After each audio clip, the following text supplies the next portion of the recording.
Hello, good evening to everybody, to myself, or whoever else wanders by.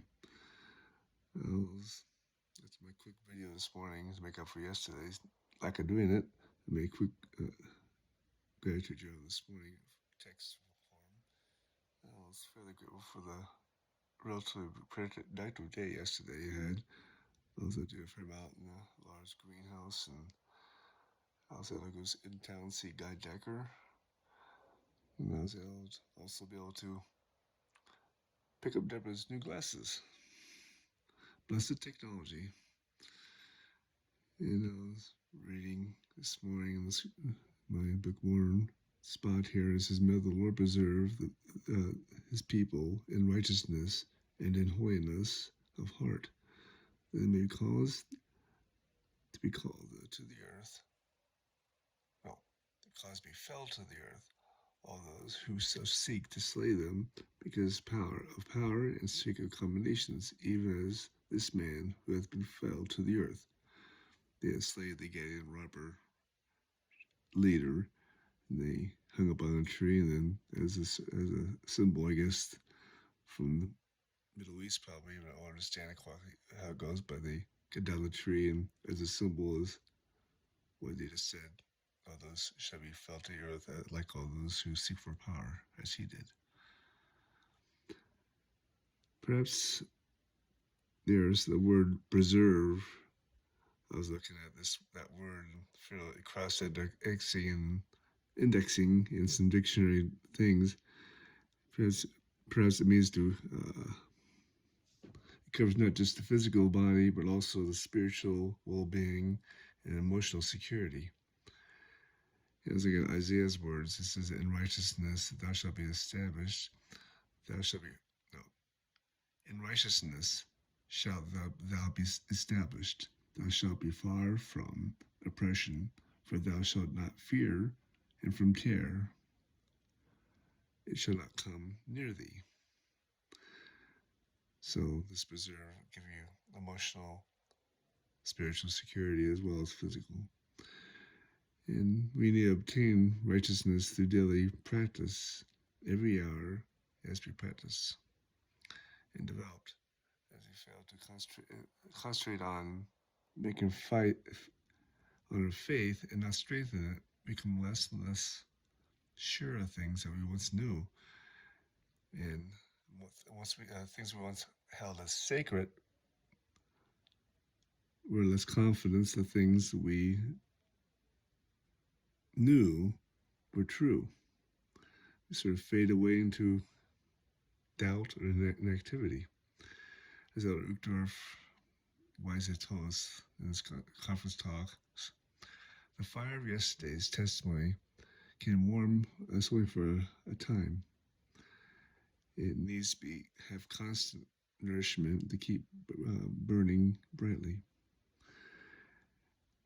And I was reading in "Come Follow Me" this morning, saying that thy friends do stand by thee, and they shall hail thee again with warm hearts and friendly hands. Thou art not as Lot, no, as Job. Thy friends do not contend against thee, neither charge thee with transgression as they did Job.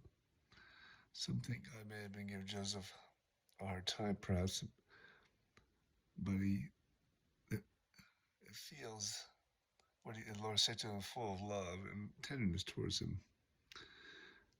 Despite all that he had been through, he still had it better than Job had it. God goes on to promise Joseph and his friends that who were so faithful, and they shall hail thee with warm hearts and friendly hands, as they did eventually. We see in this section the principle of restitution and restoration in the plan of salvation.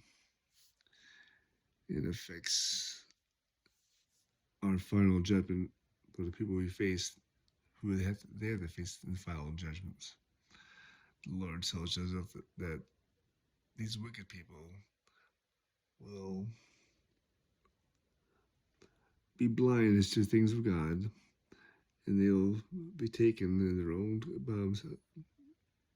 carnal craftiness and schemes, and they'll suffer in the extreme from the very same plots they made against him.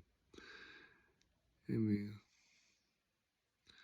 see, as reading here also, because our hearts were corrupt, and the things which they were willing to bring upon others, and love to have others suffer, may come to upon themselves to the very uttermost.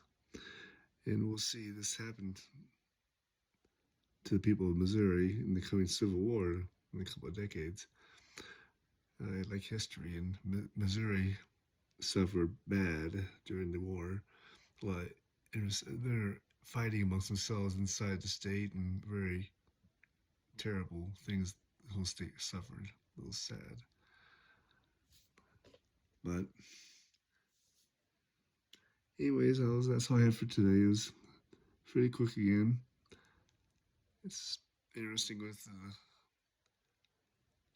the saints' history, and I was looking at some of the things Joseph went through inside the jail, Liberty Jail. There's some things that people mistaken to be fact, like there was enough room for people to stand down the dungeon part. It was very comfortable, and they did have a stove, but no real venting, and so they just suffered grievously, and loss of love from their loved ones as they're away from their sufferings. But anyways, that's all for today. I have Testament's Gospel and the things Joseph Smith did for us. I'm so grateful for, and the things he left us to ponder and read. In my Jesus Christ, amen. Good night.